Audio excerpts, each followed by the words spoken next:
I want you to be safe. You want to have independence. Uh-oh. Doesn't sound like we're necessarily matching up here. Unless you really want to be safe and I really want you to have some independence.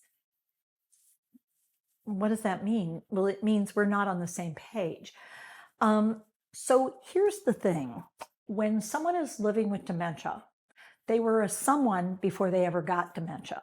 So one of my encouragements is for you to go and look and think, risk taker or safety seeker?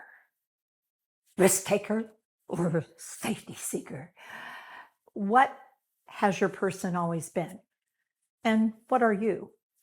When we have a real mismatch, it's super important to make sure we have that third party on the team to help us work through this. Because if I, as the person living with dementia, really don't care about the risk, I've always been a risk taker. I want to do what I want to do it the way I want to do it. And I have to have a sense of control and a sense that I'm independent. Now, notice that I'm saying I have to have a sense of being in control, a sense of independence. More than likely, you're going to need help figuring out how to give that to me because your first instinct is to try to keep me safe. But the more you emphasize safety, the more I fight you for my independence. And before you know it, we're at odds in a major way. And in fact, it's neither safe nor independent. You're feeling like you're hanging on me all the time. Well, that's what I say. And you're saying you're just trying to help.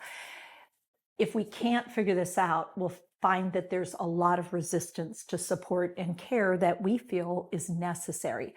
And if we're not more careful, we may end up trying to turn to medications to try to manage me rather than figuring out we need to adjust our expectations a little because I am an adult and the safety, oh, wait, remember, I'm a risk taker. I've always been a risk taker. Trying to ask me to change when I get dementia, unless I spontaneously change and start to seek safety, you may need to do some adjusting to my dementia. It doesn't mean you don't want me safe and you won't do things to keep me safe, but you may need an intermediary because your instinct, your gut reaction to what I'm doing might be a bit over the top and a bit extreme because you start to see risk everywhere when I'm just seeing opportunities to try things out. So it's a balancing act. There's no absolute wrong or absolute right, but I'd encourage us to be very smart about the idea that if we're on different pages, risk versus safety, we are going to need support from a third party to figure this out because it is a balancing act for all of us.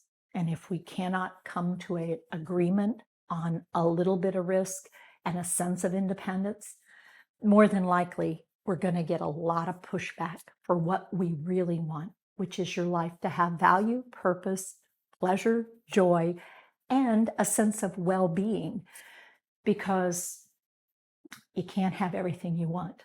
Neither can I, but we sure can work it out if we're willing to acknowledge we are different human beings, and yet we find ourselves having to work together.